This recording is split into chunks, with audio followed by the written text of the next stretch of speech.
Hey YouTube, I'm gonna do a video game review on my PS3s. But before I get it started, one of the all-time best channels I found on YouTube is a guy called Pete Dorr. It's Petedorr. I sent him an inbox message, so if you're watching this, Pete, it'd be cool if you could message me back. I just sent it today. It's not like I've been waiting or nothing, but he basically he has all these very rare systems, and he has old systems, and he has my childhood systems times 10, basically. Lots and lots of games. I'm not going to name the systems. I'll let it be a surprise to the people watching. If they want to just go and check them out, I highly suggest that. I subscribed and I'm his friend, so I went to go add you on the PSN, Pete, there, and you have too many friends. So maybe you could delete someone you haven't talked to or something in a while, and maybe I could get in on your online list. Anyways, these are some of my games that I'm going to talk about for the PS3. The first one is my all-time favorite for first-person shooter to this day, and I still play it. And that is Borderlands. I'll move closer for you guys. The thing that you're going to notice about this copy of Borderlands is that it's not the Game of the Year edition, which is super common to find. This, when it first came out, is the original graphics, and the artwork in the back is different. For the Game of the Year edition in Canada, the back art for the Game of the Year edition is claptraps. And this is Psychos, and this is just a different kind, and I wanted it, but I did get the Game of the Year edition disc because I had to talk to the guy about getting this case, and then I did have the disc, and then I went into my truck. I looked at the disc, and there was 4 massive scratches, deep ones too, so I took it right back, and he actually took the time to try to buff it out for me, but he came to the conclusion that it's just no good, so he just gave me this case with the Game of the Year edition disc. So this game is, to me, it's very addicting, and the reason that it's addicting is because it throws in 2 of my probably favorite elements. Okay, 2 out of 4 of my favorite elements: FPS and platforming, or RPG. Why did I say platforming? So first-person RPG / hand-drawn graphics, or shell shading, however you want to call it.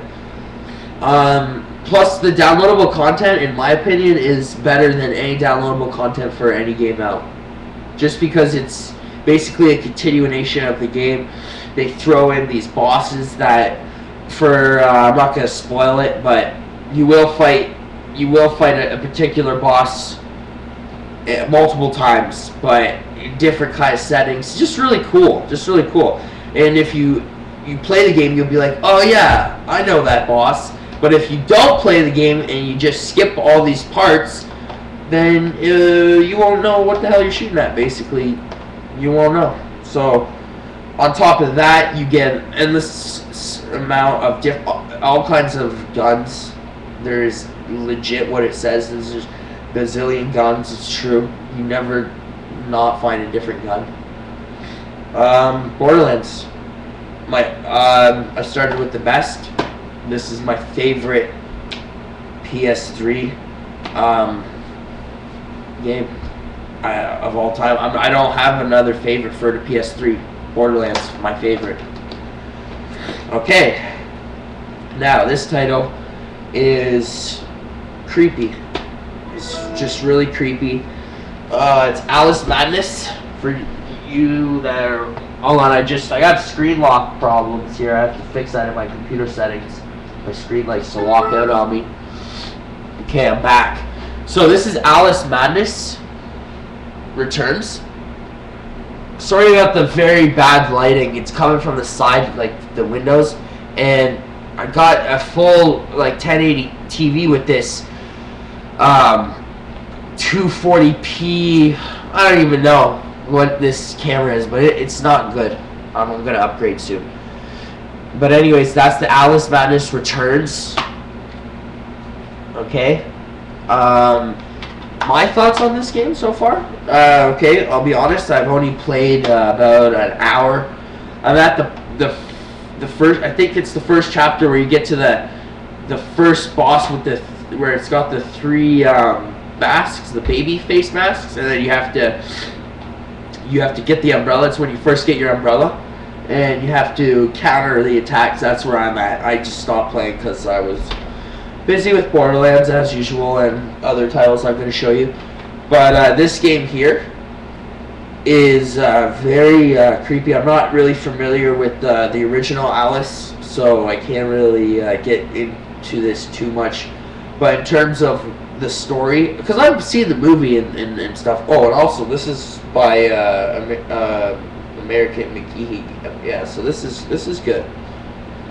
My favorite part about this game, if you're wondering, so far, even though I haven't really scratched anything about it, probably the brutalness and the cartooniness, like how they combined that, the dark feeling with creepiness, and then the enemies are these little dwarf things at first and cut their heads off, and it's totally Alice Madness. It's what it says. It's Alice in Wonderland Gone Mad. That's exactly what it is. Okay, I like to mix my games up. Like to switch up the style. I've been gaming now since I was 9 years old. I started off, if you're wondering, on the original Nintendo, moved to the Super Nintendo, then moved to the Sega, then moved to I did a gap, I moved to the PlayStation 1, then the PlayStation 2, then I actually got a 360 before a PS3 because I couldn't afford a PS3. So then a 360, then PlayStation 3, and I've been literally switching back between Xbox and PS3 ever since. Why not buy both? Well, because I never can really afford both at the same time. So usually what happens is I trade in my PS3 for an Xbox, then I'll do the same. I'll trade in the Xbox. Always brand new. I'm bad for that, but I haven't done that in like a year now, so it's getting better. Anyways, the game that I like to switch it up with is Skate 3. I didn't care about Skate 1 or 2, I just skipped that, went right to Skate 3. I figured by Skate 3 they'd have everything from number 1 and 2 dialed. So I just bought this one for 20 bucks. And basically, there's not much to say about it. It's a skateboarding game. I skip all the cutscenes because I don't really care. They're just going to tell me to grind something, or, you know, it's not that story driven. It's more of like you just like to free flow around this big open world of skateboarding and doing flip tricks. And it's cool because to do a flip tricks, if you're not familiar with the skate games, sorry about that. Yeah, there. It's all flick. So like stuff like this, okay, like that, okay, just things like that. That's how you would to ollie. To ollie is this, and then boom, like down, and then boom. If you hold it, you kind of ollie higher. Okay, this game is a platforming adventure game. It is beautiful. Okay, it is like getting up in the morning, going to Teletoon, if you're familiar with Teletoon, or any kind of Cartoon Network, and it's like watching / playing a cartoon, and that is Rayman Origins, folks. I got this when it came out. it was a very expensive title. I put a commitment into it, as Pete would say. This was a commitment. The reason that I was commitment is because I sort of got ripped off. I paid $69. I know that you can get it for $59 or $49, but that's the consequences of going to Zeller's. Yeah, well, it was the only place open, and I had to go there. So, anyways, Rayman Origins, folks, in full 1080p picture quality, running at 60 or 68. I don't know what that is actually, but it's nice. It's very nice to play. Might even do a little video on that one for you. Even my camera can't pick up the quality of the 1080p, but it will still shine through. I know it will. With the right lighting, if I could figure out the lighting around here, I could do it. This game is addicting. Never liked Grand Theft Auto until I played this. I'm 32 hours into it for the career mode. I'm gonna beat it. I'm just gonna finish this game and then get Grand Theft Auto 5. I actually went to EB and they didn't have Grand Theft Auto 5 for pre-order, but they had Borderlands 2, folks, and Max Payne 3. First of all, I'm only gonna buy Borderlands. Like, I already pre-ordered it; it's already bought. I'm gonna when I get that, I'm gonna spend an inprofusable amount of hours with that title. I'm gonna abuse my eyesight with that title, folks. Okay, I have to hurry this up now.